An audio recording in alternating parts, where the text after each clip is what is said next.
In the free, digital space, how does our bigotry persevere? The internet and its cloak of anonymity seemingly avails us with freedom on all counts. What people see of one's life on their social media profiles, for instance, is what they want people to see.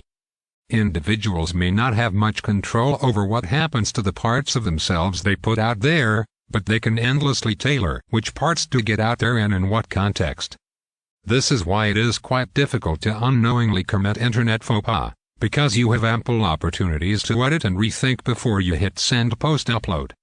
So when, on Mother's Day earlier this month, national award-winning actor Chankal Chowdhury posted a photo of himself with his mother and caught a downpour of derogatory comments from fans who were just now discovering that the artist belongs to a Hindu family, I doubt any of us felt shocked. Disgusted, sure. But to be at all shocked that such bigotry against people of minority groups exists is to signal one's privilege. In this case, it is not the privilege of being wealthy, but that of not being a minority in Bangladesh, that keeps one sheltered, ignorant from such widely held perceptions. For all latest news, follow the Daily Star's Google News channel. But the internet is such a revolutionary place, and it has changed the world for mostly the better by making everything so easy. Above all, it is modern, dynamic, and inclusive. So how can the backward values and traits of our culture survive in the vast openness and open-mindedness of the digital space? The internet is not just a shiny new toy anymore that only serves the purpose of ruining the youth. It is a necessity in almost every stratum of our society, one that helps sustain livelihoods. But it is also quickly becoming our most accessible source of validation. Thanks to the algorithmic abilities of the internet to show us only what we want to see, this so-called free space, too, becomes as segmented as our physical society. If Chankal Chowdhury had been, say, walking down some Dhaka street with his mother, no one would have gone up to him, declared their love for his work, and in the same breath berated his or his mother's religious background. But it just so happens that the freeness of the internet enables one to express their bigotry as well. And those who live in the public eye or become part of important news stories have to bear the brunt of this downside.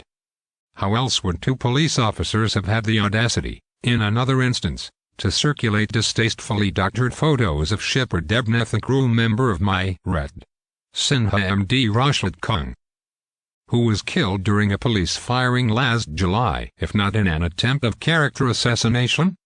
Sexual abuse and violence against women is certainly a more openly practiced form of bigotry than our religious majority's prejudice against those of other religions, so it is also more commonplace in the digital space.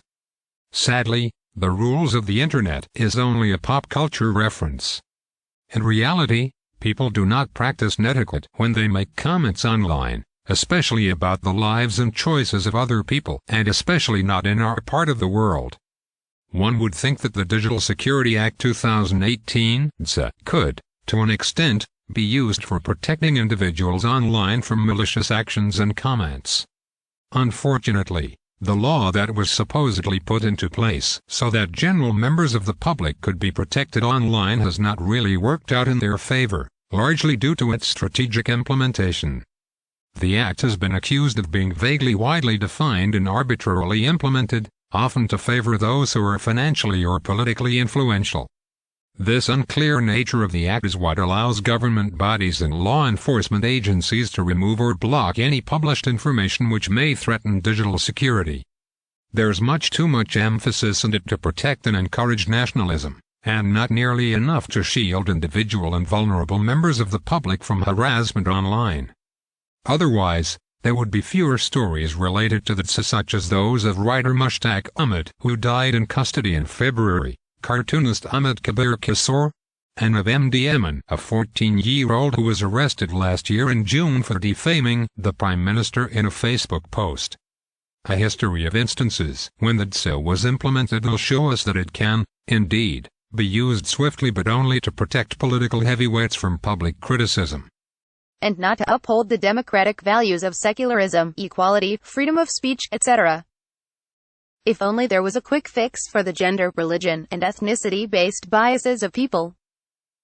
What many fail to realize is that the effects of cyberbullying of individuals, no matter how famous or affluent they are, do not just exist within the internet. Sure, some may be able to move on from derogatory comments online and continue to live their private lives normally. But, for most people, it is not so easy to disregard the offensiveness of strangers online and can cause serious harm to their well-being. It has been proven time and again how prompt the authorities are capable of being when dealing with individuals who apparently threaten the digital security of influential people. Therefore, it would be justified to think that the same level of protection can be extended to protect regular citizens of the country from perhaps more potent threats of bigotry, prejudice, and sexual harassment. Hopefully, one is not wrong to think that public security should be the main subtext of digital security. Afia Jahin is a member of the editorial team at the Daily Star.